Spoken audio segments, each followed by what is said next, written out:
Right. Well, and for kids too, because if your kids learn a lot of these kind of, little strategies, it'll make them a lot happier too, because our kids have more anxiety and depression than we've ever seen. It's just sky high right Right. now because of COVID and just all the pressure that we put our kids under now. So, Yes.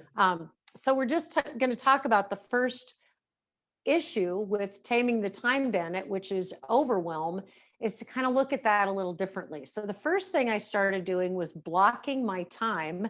And I'm going to show you, even though my kids are grown now, I still do this because if I don't block my time, then I just feel like the whole day gets away from me. Whether I was teaching full time in the classroom or, now I'm working at home and doing what I'm doing now with coaching other parents. Right. If I don't slow down to speed up, because a lot of times we're hurry, hurry, hurry, hurry, and we don't slow down to speed up. So in not spending that little bit of time, we end up wasting a ton of time. Does that Yes. make No, sense? you're absolutely So, right because yeah. and that's so key for both parents and kids because if you can kids if you can learn it now, you're a kid.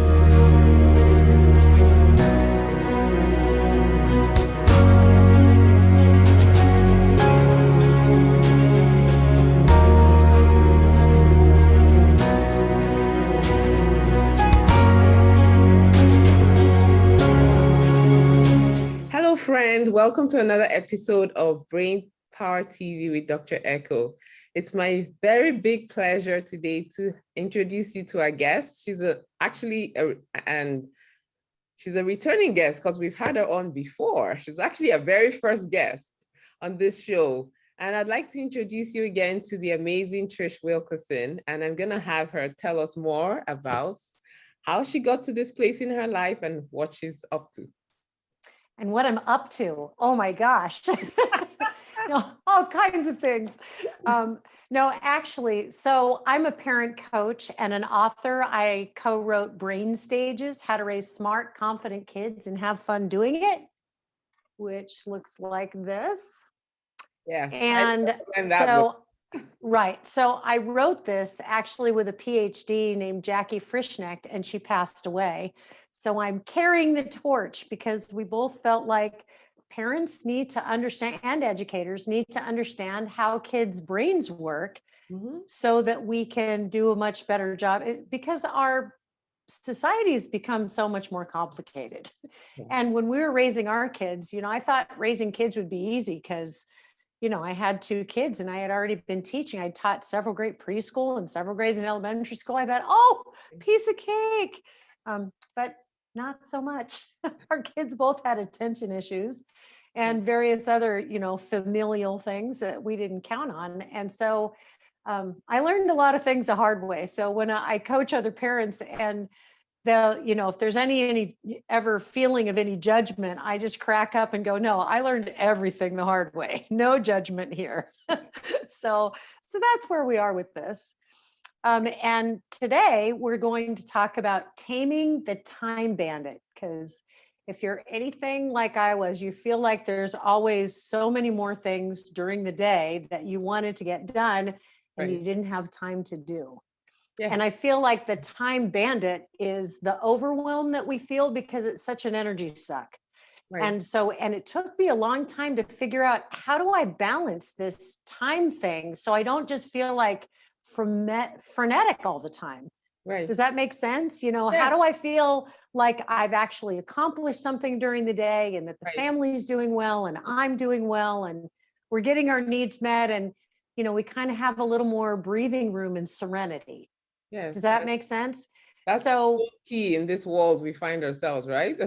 Yeah, because there are a bazillion things to do all the time. I know. It's like there's not enough hours in the day, but well, there is. And that's why we're here to talk about it. Because right. Well, and everybody has the same 24 hours in a day. And what I realized for me, a lot of it was just kind of a mind shift. Right. So we're going to talk about some specific tools because I'm not a therapist, I'm a coach.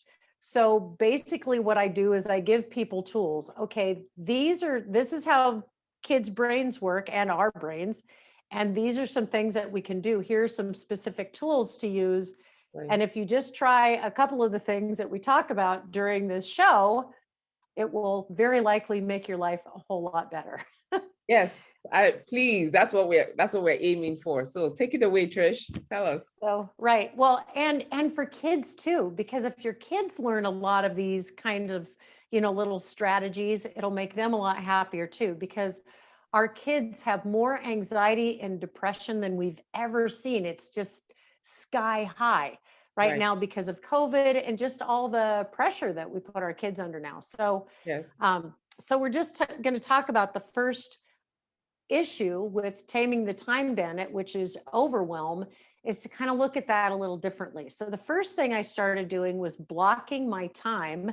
And I'm going to show you, even though my kids are grown now, I still do this because if I don't block my time, then I just feel like the whole day gets away from me. Whether I was teaching full time in the classroom or, now I'm working at home and doing what I'm doing now with coaching other parents. If I don't if I don't slow down to speed up, because a lot of times we're hurry, hurry, hurry, hurry, and we don't slow down to speed up. So in not spending that little bit of time, we end up wasting a ton of time. Does that Yes. make sense? You're absolutely So, right, because yeah, I that's so key for both parents and kids, because if you can learn it now, you're a kid. Can you imagine how much more effective you would be as an adult? And even schoolwork and everything, and parents, I mean, if we all realize how critical this is, because on the days I time block, now I'm working on making it a habit, but on the days I time block, I'm amazed at myself, because I can ditch my to-do list and I can just get things done, right? exactly. And the other thing is that when kids learn to do this, and if you do teach your kids to do this while you're learning to do this as well, they will help you. Yes, Does they that will. make sense? Because they'll remind you, just like I do this kind of deep breathing thing, mindfulness thing with parents and kids. And usually after a while, it's the kids will go, okay, mom, like that. And the moms will go, oh, for crying out loud, But it's Because they're like, I'm wonderful. supposed to be helping you. But our kids, they have a fraction of things to remember that we have, right? We have so many things that we're trying to remember. So, just try to enjoy that when our kids, I used to just try to, sometimes it would annoy me, but after a while I got to just appreciate when my kids would remind me to do these things. Yes, because So, it's so important to appreciate it, because when you appreciate your kids for reminding you, they feel validated, and they feel like you consider them valuable because you didn't shut them and that down. you You didn't say, respect oh, their what do you know? intelligence. Right. A lot of kids don't feel like we respect their intelligence. Yeah. And kids are so smart and they see things that we don't see. That's And correct. it's not that we're smarter, it's that we have more experience and their brains are still forming. And but if they can get a lot of the things that we're learning now, can you Right. imagine I can't even, it would be It would so be amazing if I amazing. had a lot of things, even though what I taught my kids, I get these little love texts from my one daughter in particular, all the time. And she was the one that we had the most tumultuous relationship, especially when she was in her teens.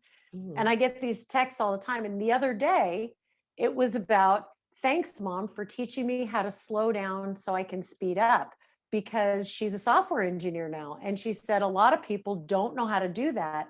And I attribute my success more than anything to knowing how to slow down so I can speed up. So that's one of the things we're going to talk about. And one of the things I do, a lot of this, I do a board. So I'm just showing you Monday, Tuesday, Wednesday, there are times it's color coded, and I slowed down enough to put in the color coding. And then most of it doesn't change because a lot of it are just blocks of time to do specific things. Does that make sense? Yeah. And the other thing I do is I set my phone and I set the alarm. I love this. So when I first started doing this, we didn't have cell phones that were smartphones. They were like flip phones and stuff. That's how old I am. But you can see, I mean, I have all the, I don't know if you can see all Yes, this I or can not. see that. Yes. But there are a whole bunch of different times that I was doing different things during the day, and I set the timer. It takes me what, 60 to 90 seconds to set the timer for all the stuff I have to do. Wow. And the other thing I do, so I block my time, and then when the timer goes off, I tell myself, I say thank you. So for whatever I've gotten done, because one of the biggest reasons we're overwhelmed is we're not grateful for the things we get done. So when So I true. block my time and I know I've spent my time on what I set out to do for that block of time, I say, thank you. I've gotten whatever I got done. I'm just going to be grateful for what I got done today during that block of time. And then I go to the next block. So I have a question. Uh-huh. Do you ever feel tempted, especially if you haven't finished the task, to continue? Yes. And I had to learn the hard way to stop doing that, because when I would continue and I'd continue and then finish that task, I'd have 3 or 4 other tasks that I needed to deal with that day Right. that I didn't even get to touch. So I Right. would be happy that I got that one thing done, but then all the dominoes would start falling. Right. Does that make sense? Yeah. So if I block my time and I'm just grateful for whatever I got done, that means I'm moving forward on all of these different things that I need to get done that are priorities. Right. The other thing I do is, if it's my goals or things that I'm doing, I come up with what's called the big 3. So when now it's my business, the big 3, what I'm going to do, the 3 things during the day. So 3 things personal and 3 things business wise. And I Right. focus on those 3 things first. And I end up doing a lot of, we all have a bunch of stuff on our to-do list. We all do other things. But if we focus on getting those big 3 done, and we get those done, even if there are, 25 other things we didn't get done, we still feel better because we've at least done those 3 things, because we know we're moving forward. Yeah. So one of the things I tell both parents and kids is, come up with the 3 things that you want to get done most, or when it's kids, a lot of times they'll have long-term projects and short-term projects that they have to do. Right. So, sitting down with a calendar and coming up with benchmarks and figuring out, okay, this is what I'm going to have done by this time.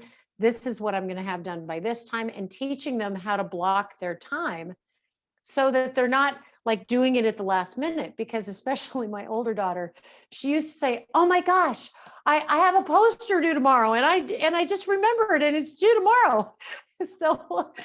So I got to the point where I just kept art supplies. I would have a couple of poster boards. I had a bunch of markers and construction paper, just a bunch of things that I would keep in what we called our art cabinet. Mhm. And they would use it for fun things and, just whatever they wanted to do. But I always had an extra supply on hand, so that if they found out at the last minute they had something that was due, it wasn't, oh my gosh, I got to go to Walmart at 11 o'clock at night. No, but that's a great idea. So you're anticipating what could potentially come up, because a lot of times we don't, and then we get into this force. Hi, doggy. We get into the force, and then we're all upset. Somebody just came to my door.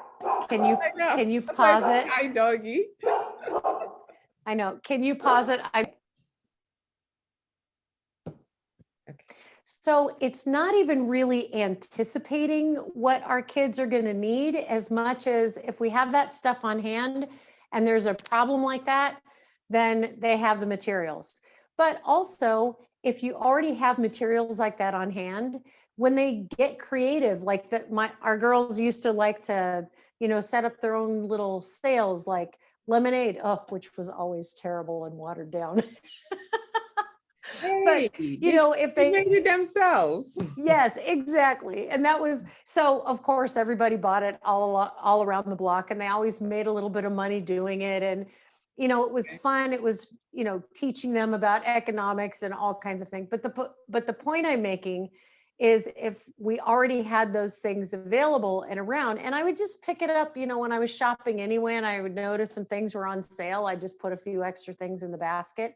So it not only allowed them to be more creative, but it meant that we had materials for when our one daughter in particular would remember at the last minute that she had something to do the next day or in a couple hours, even the next morning. Like she'd wake up going, oh my gosh, I have this thing. Luckily, she's very artistic and would, Whip get it it out up. pretty quickly. Yeah. Oh, but goodness.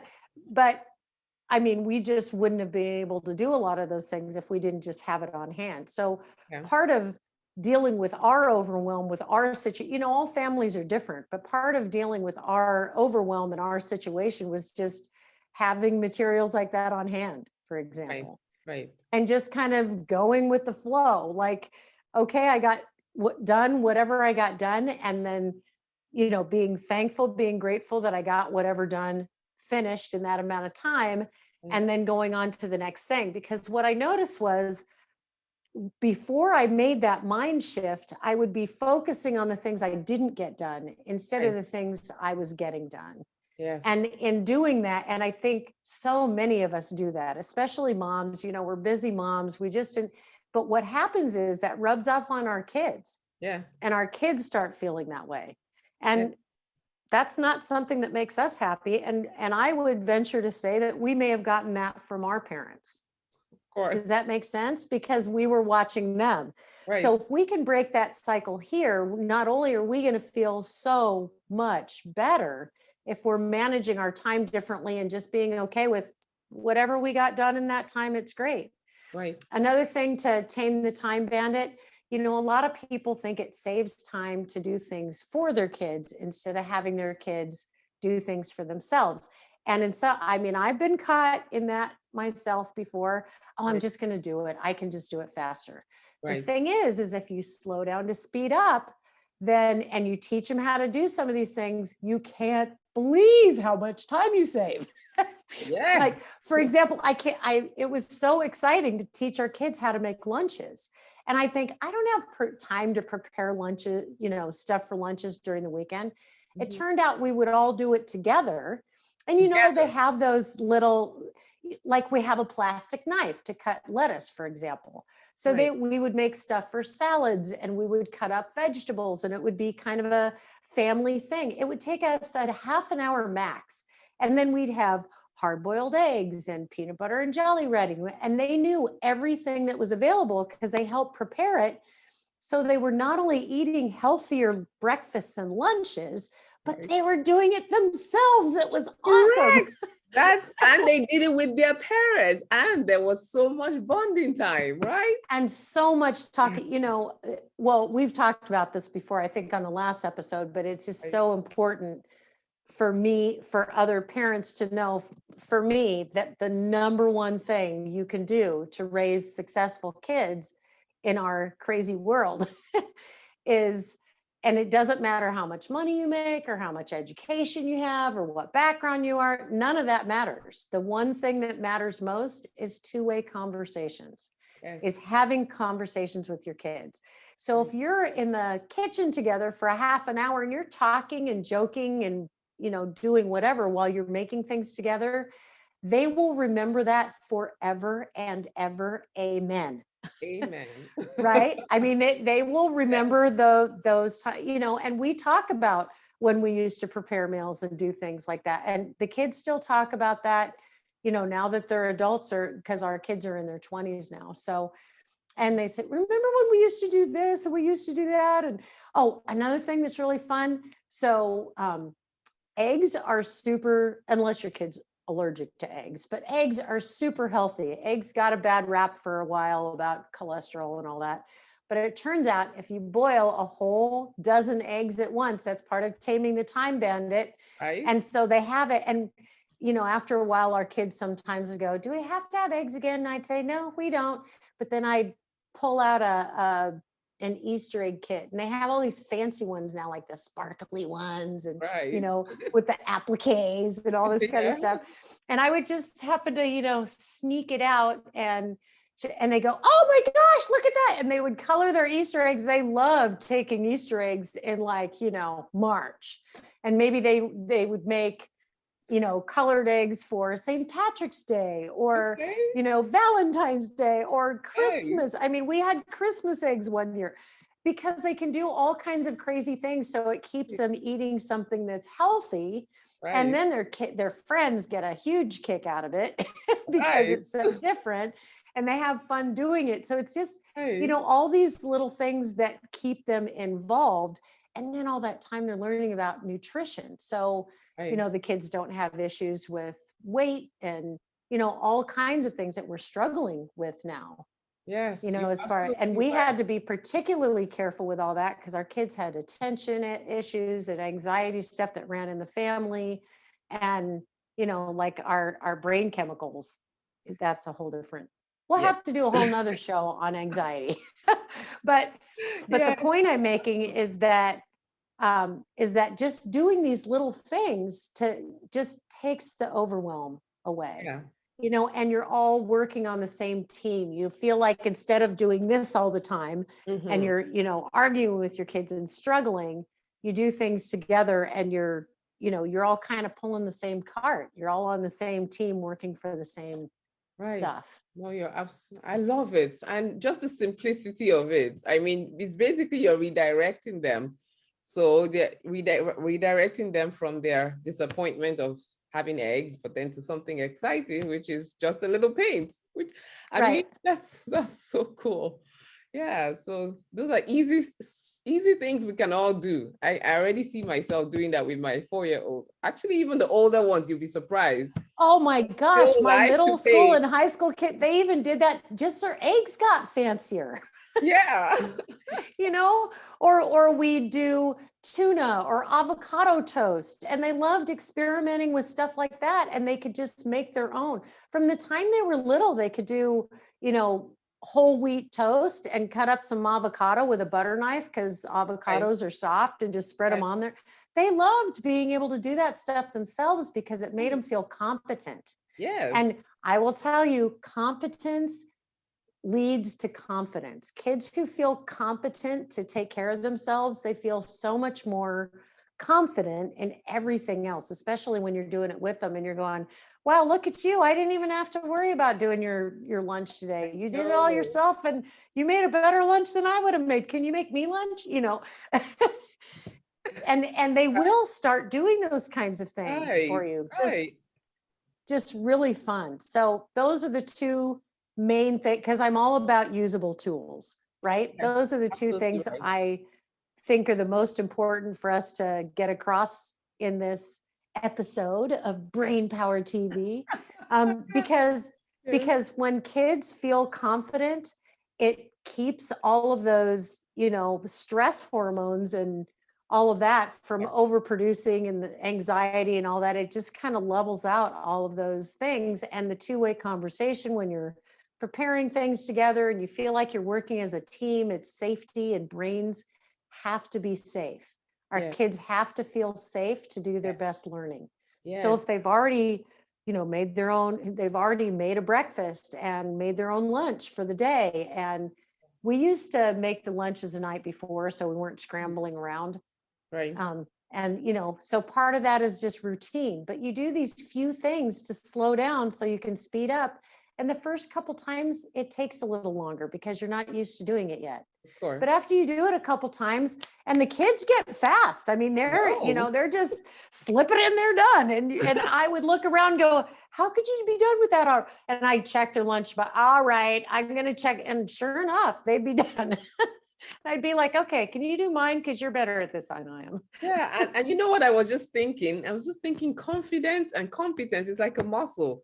It's like when we say exercise, it's building that muscle for them. And then they just fly with it and it's the same thing for us adults, building that muscle of competence and feeling like, instead of looking at our kids like, oh, goodness gracious, I just want to go to bed, just doing those little few things with them actually makes them listen better to us. It makes the time we spend with them much more enjoyable. It doesn't mean they won't have rough days, but when we build in that muscle of, like two-way conversations and giving them the extra little things to do, having the supplies ready for them, things like that, it makes them feel valuable and seen and heard. And I mean, everybody needs that as a human being. So So I love the two lessons. Those are simple but life-changing. If we actually did that, oh my gosh. So Yep, just I'm block your all ready time for and have your kid. Yeah, just block your time. Thank yourself for whatever you get done. Pat yeah, on the back. right. And for whatever you get done, write your to-do list, go down your to-do list. Like say you only have 15 minutes that day to do your to-do list.